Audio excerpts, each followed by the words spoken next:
Hey everybody, Blaise here, and I've got a real treat for you guys. Recently, I just released a new course on my website, creatureartteacher.com, and it's the first time that we've brought in somebody from the outside. His name is Chuck Williams. We have about 30 years of experience working together, and Chuck has a great way of explaining and teaching story, how to create stories. He's written several scripts. He was a producer. While I was directing Brother Bear, he was producing Brother Bear.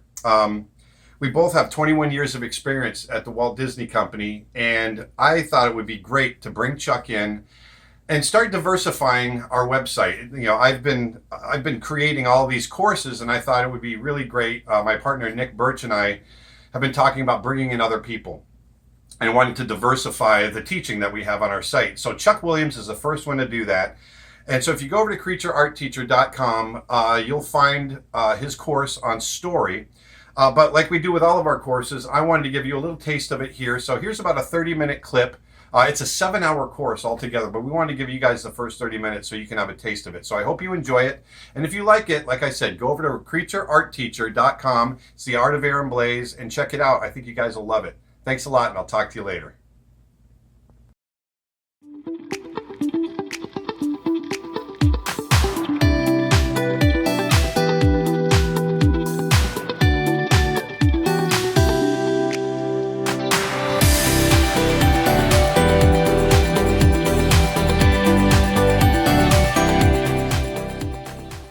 Hi, I'm Chuck Williams. Thank you for taking my course on creating stories for live action and animation.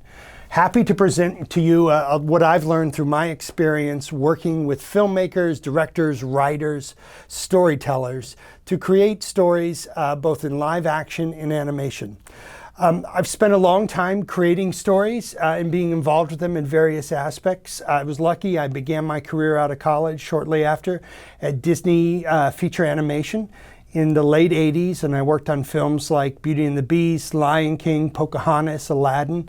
Then I went on to produce Brother Bear and was involved in that from the very inception with the directors and conceiving the story, outlining, writing the story, storyboarding it, and putting it through. Learned a lot of lessons there, and since then I've been developing mini films, some that have been made, some that are still in development. I've left Disney and I work in independent animation now, and that faces another round of challenges. But there's lessons that apply to all of it, and I'd like to share some of them with you. So why am I doing this? Well, not only have I spent a long career developing and nurturing stories along, I think I have something to add to the narrative. I've sort of curated from books and my experience with other filmmakers and my own experience, a way of doing it that I think I can explain in a clear narrative way. I started my career as an editor.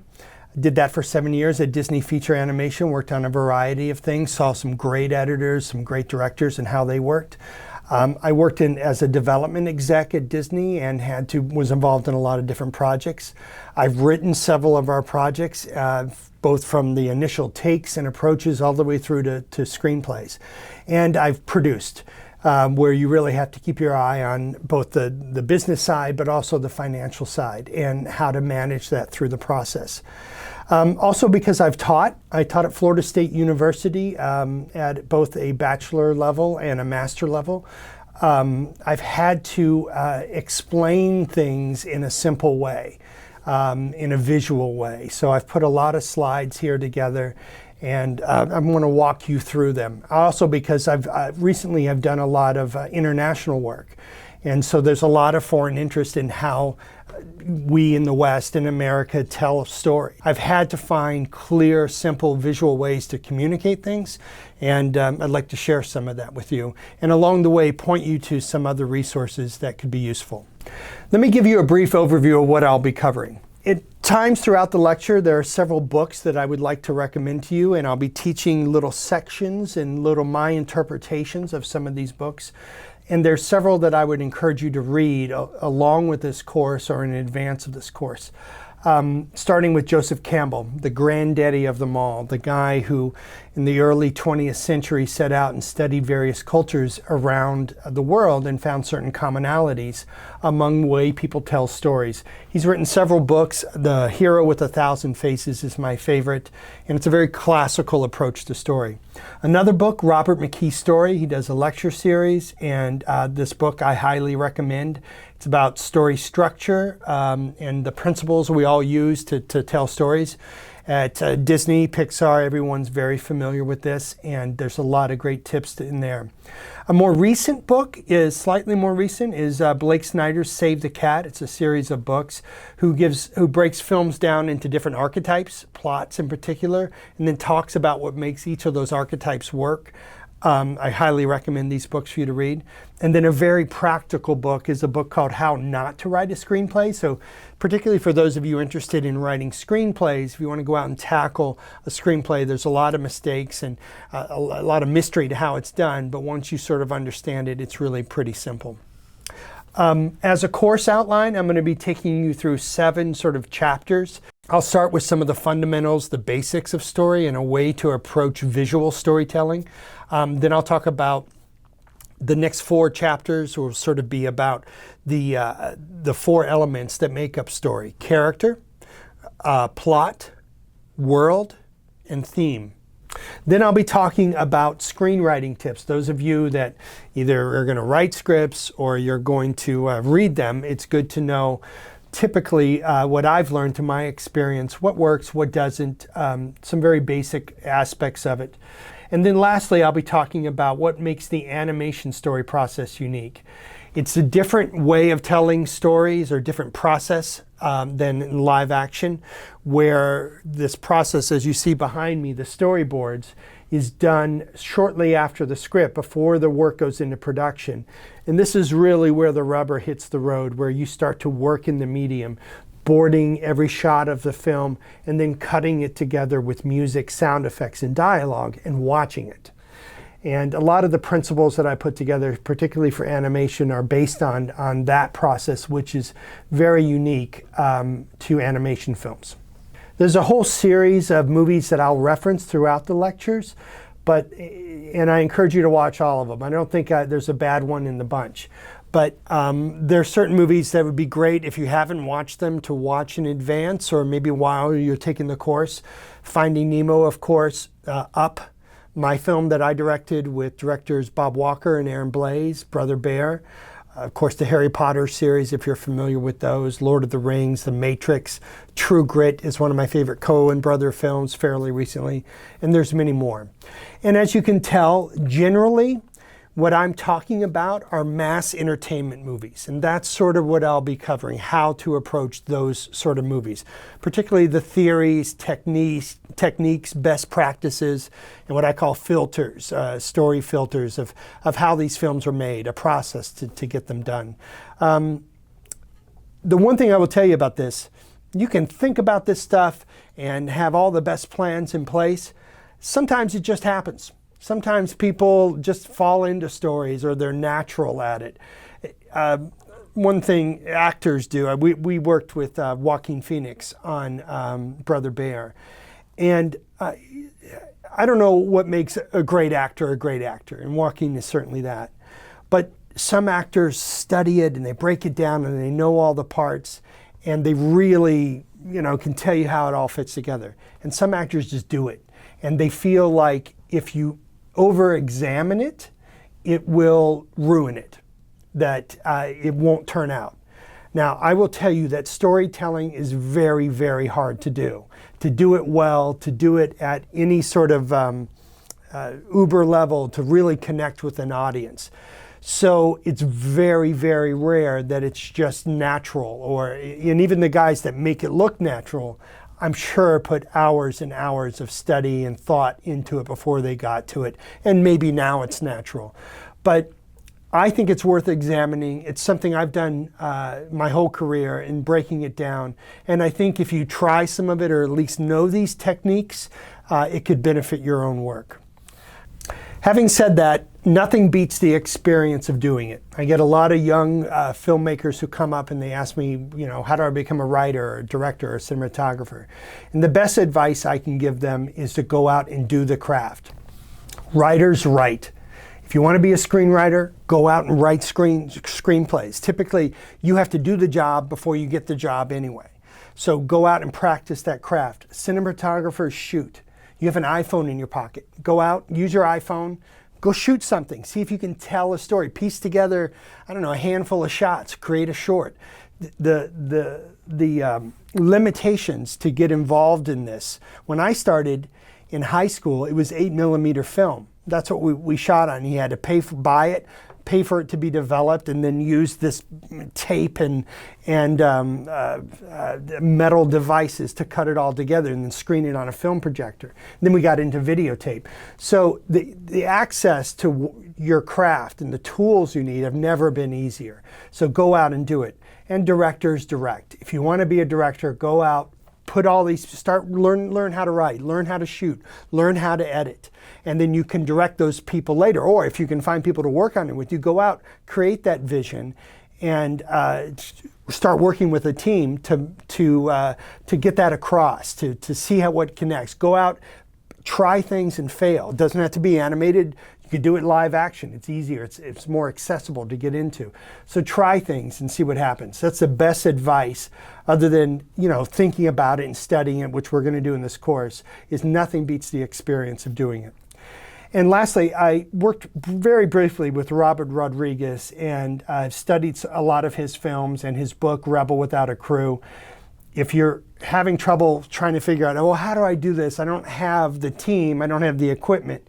Go read, go look online at his videos and what he's done.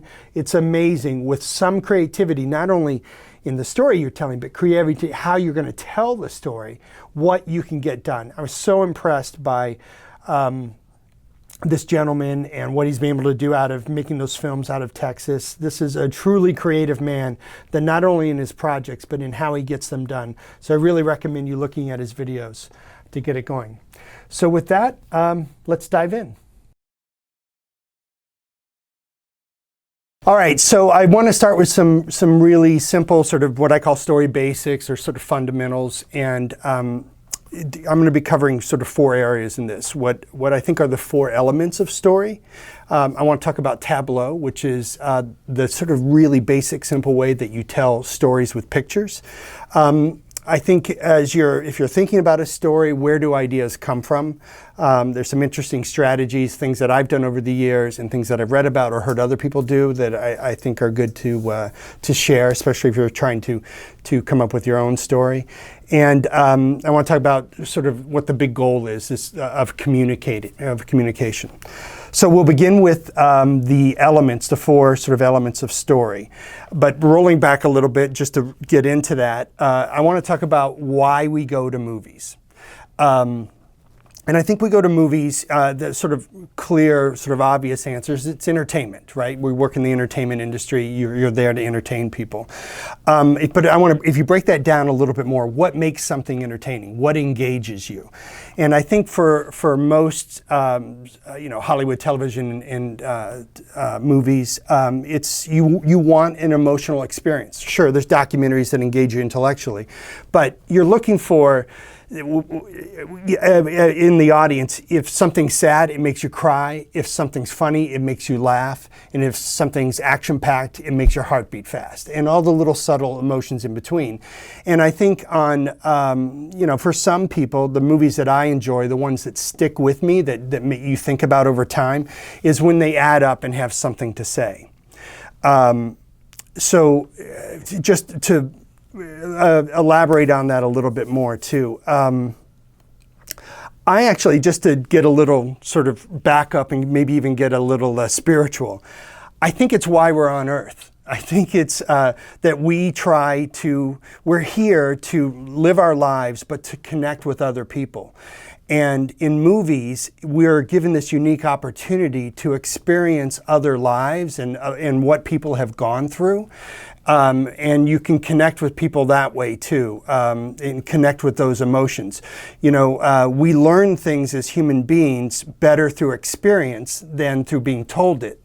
And if you go to church or the synagogue, wherever you go, and they tell you things, they tell you this is how you should live your lives, it doesn't quite sink in, does it, as much as experiencing it.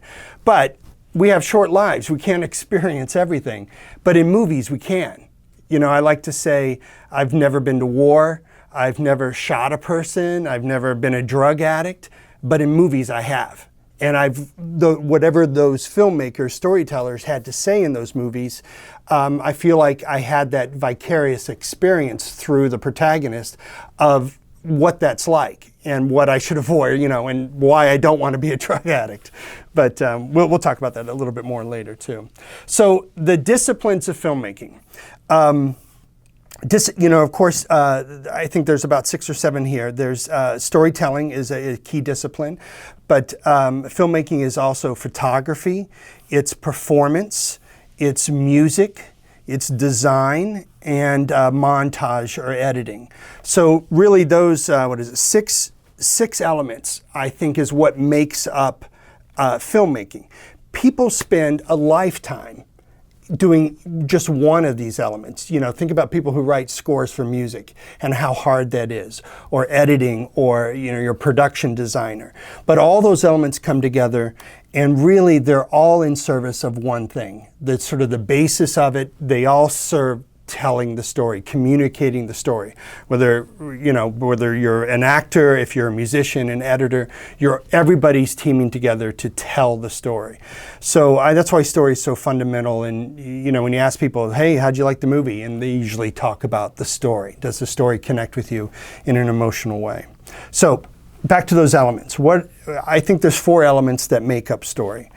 First, characters, plot, world, and theme.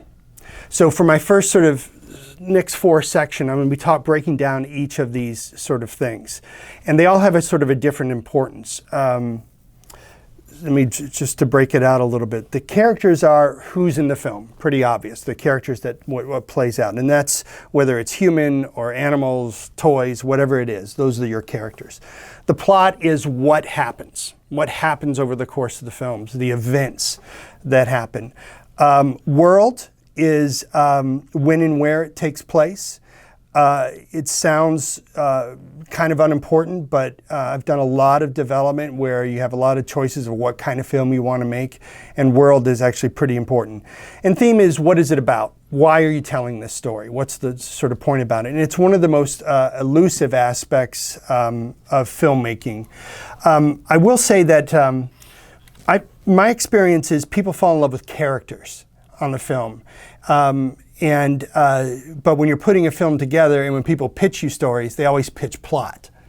Plot is actually probably the least important. It's got to make sense and you want it to be interesting.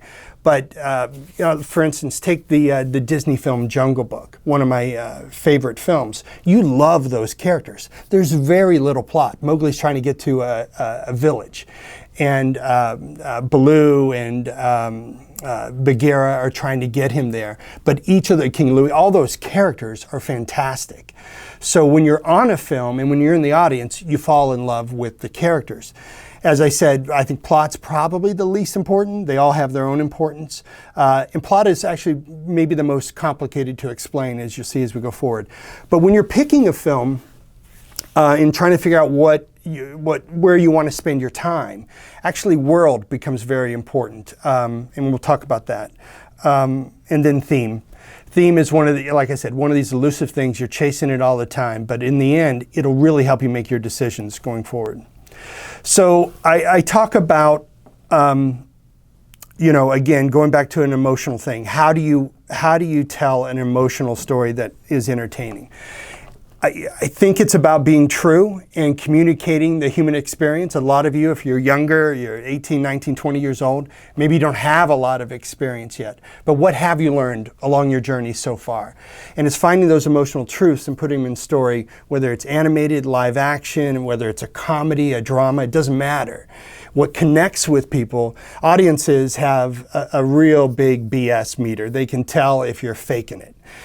So knowing if something's real, if it's something either you've experienced, it's these sort of lessons in life. And when we get into to theme, I'll go into it a bit more. But finding truth and communicating on screen, one of the hardest things to do. So what makes up a story? How do you organize it in some way? Well, we're going to talk about 3-act structure in the plot section, but basically you have a beginning, middle, and an end. Even in films like this that are told out of order, they still have, and you're figuring it out, and that's an interesting way to engage people, to sort of mix the pieces up. There's still a beginning, a middle, and an end to the story. These are some of my favorite films, and some of them, like Everybody Wants Some, there's very little story going on, but it still has a beginning, middle, and Tree of Life, one of these sort of mind, blow your mind kind of films. Still, it's a guy looking back on his life and then looking back on his life in context of the whole world. So those sort of films, again, beginning, middle, and end. And how we communicate story is through a medium. And the medium of choice, as we, there's 5 senses, sight, sound, smell, touch, and taste. Well, we take care of 2 of the mediums, or 2 of the senses in filmmaking. And that's picture and sound. And from the beginning of time, that's a caveman drawing from France. Since the beginning, we have communicated images to each other to sort of share the human experience. You can imagine a caveman drawing. I think if you pan out on this, you see hunters in the frame, and he's telling his story, or what it was like, 8,000 years ago, 10,000 years ago, of hunting a bison on the plain through picture. And of course, we use audio. So it's important. I want to get back to this. The medium is picture and sound.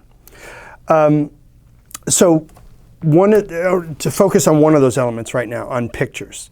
There's this French word, tableau. And every story that you go into is meant to provide certain answers to you. We talked earlier about the when, why, who, what, and how movies are put across. When you look at an image like this, you can get a sense that from 10,000 years or 12,000 years, whenever this was, you get a sense of where. It's a bison or a buffalo. So he's out on a field, most likely. Even a crude image like this, when it suggests sort of a time. Who? It's dealing with this animal in the middle of a field. What's going on? As I said, if you pan out, you probably see a hunter. So pictures tell stories. They start to lay out a story. And you see, even in simple things like that, you start to see these things come together. So tableau, that French word I was telling you about, in its simplest form, it's a picture that tells a story. So if you look it up, the definition of it is a group of models or motionless figures representing a scene from a story or from history. A tableau vivant literally translates a living picture. So back in the early days of theater, they would literally pose figures in front on a stage and put a curtain down in front of it. And then they would lift the curtain. The figures would not move, but they would be in a still image enacting a moment that the audience would gasp at and, would gasp at and see a story being played out. So for instance, this is Joan of Arc about to be burned on the stake. So the curtain would come up and you'd see, there's this woman in an outfit, that's Joan of Arc, and these soldiers and maybe somebody with a torch. And it was frozen. And people would see it, be up there for 3-4 minutes, and then the curtain would go down. And that was that sort of form of storytelling. But they did it in a single image. So one of the sort of modern masters of this for me that I like to look at is Norman Rockwell. He was an early 20th century American painter, painted a lot of covers for a magazine called the Saturday Evening Post from the early 1900s through 78. And these images, single images again, remember we're communicating in pictures, they tell stories. So look at this image right here. Where are we? First off, let's answer some of these questions. We're in a living room, right? When are we? What day is it? You can look at this picture and tell what day of the week it is. This is Sunday, and it's probably Sunday morning, because if you look at the family here, they're all headed out to church. Who is it? It's a family. There's a dad sitting in the couch, or sitting in the chair. His daughters and his son and his wife headed out to church. What's going on? Dad's skipping church in a single image. You understand who this guy is and why is he doing it? Because he wants to be lazy. And look at the attitude. Look at the attitude of the women. You understand their point of view from a character point of view. They're, we're going to church. We're proud. We're, dad's being lazy, but we're going to get away. And look at the boy. Look what's going on with the boy. He wants to be like his dad. Right? He's like, oh, that looks good. And the dad, one thing, look at these little things here, little devil horns. See, he's skipping church. He's in red and he's in there and the way he's hunkered down. So it answers these questions in a single image of a story. And thinking in a film, we have, I don't know, in an animated film, I think it's 1,500, 2,000 shots. And every one of them, in some way, should communicate some sort of story. So I love that we can do this in film, tell stories with pictures. Steven Spielberg was a big fan of Rockwell, and this is a quote I found from him. He was able to sum up the story and make you want to read the story, but actually understand who the people were, what their motives were, everything in one little frame. So I want to show you a couple more of these images. So where are we? We're in a high school outside the principal's office. When are we? It's probably a school day. What's happened here? This girl, this beautiful little girl, has gotten into a fight. And look at her attitude. Look how clear her attitude is about what happened. This is a picture that tells a story. Look at this little corner of the frame over here where you get the attitude of probably the principal and his assistant or vice principal who's looking out. And look, she's just been in a fight. You understand the motives, you understand the people, all beautifully framed in a great image. So going forward, again, where are we?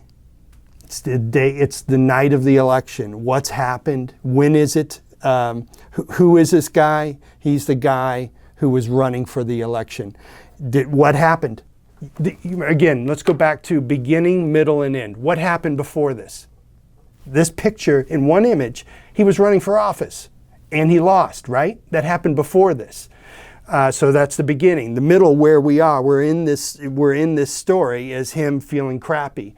And you can sort of project out what will happen at the end. But you'll get the whole thing in a single image.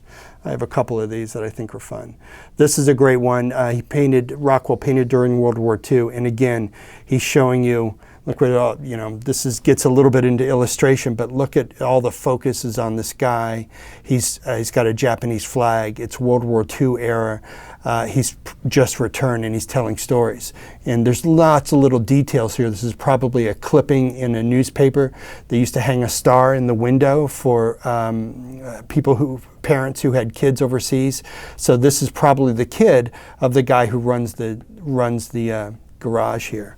And you can just, in a single image, you put you in a place, it puts you with characters. Look at his attitude.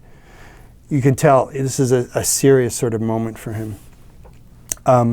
Again, another great image, World War II, this guy returning home. And one thing I love about this too is you can look at the red hair and look at all these Irish immigrants or whatever they are. That's his family, neighbors up here. Who's this? Look at her attitude. Look how she's hiding. That's his girlfriend. The soldier returns home. Beautiful, beautiful storytelling in single images. Another great one. What just happened? What happened before this? What's happening now? It's beginning, middle, and end. And look how much of the frame he's using to tell you where you are. Without that, you might think, oh, that's a living room. But with it, it tells you, hey, it's in his dad's bedroom. He's pulled up the bottom drawer and just learned, guess who plays Santa Claus? And look at his attitude. This is learning the truth about Santa Claus. Love it. Another great one. This one is the idea, this girl reading this beauty magazine down here, the doll tossed aside. It's the story of, you understand what he's communicating, what the purpose is. He's communicating this sense of this young girl eventually becoming a woman. And here he is handling the same subject again with a slightly older girl, a tomboy girl looking at herself as a woman. Again, another sort of beautiful idea. And just as a little fun side note, for those of you that are fans of this kind of work, I thought I'd explain a little bit about Rockwell's process. He was very photographic in how he posed everything and then painted from that. Look at all these little attitudes of these studies that he would do. And occasionally he'd publish covers that were like this too. But he would just take lots of great photographs of kids and do illustrations from it. Another good example, how he pushed the poses and what have you, but really gets the attitude across. I love this one. Marriage counselor, it says here, and this guy's got a black eye. and she's a little kind of like, a little devilish, a little forgiving. Good, just great storytelling in single images. I want to show a commercial. It's about 30 seconds long. It's a Raymond James commercial, which is a financial institution. It's called Kevin. And other than just a little phrase at the beginning, Kevin is the only thing they say. So everything else about this story is told in pictures in, actually a 60-second commercial. So let's take a look and we'll talk about it. Kevin, meet your father. Kevin. Hi. Kevin.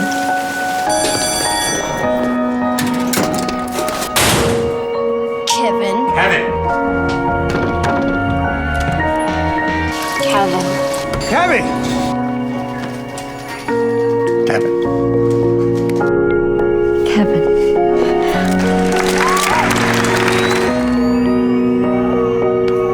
Kevin. Kevin.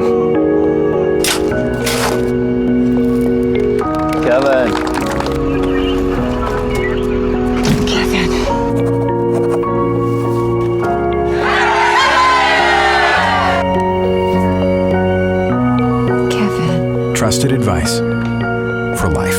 Kevin, how's your mom? Thank you. Life well planned. See what a Raymond James financial advisor can do for you. So there in 60 seconds, they told the story of a guy's life using basically the word Kevin.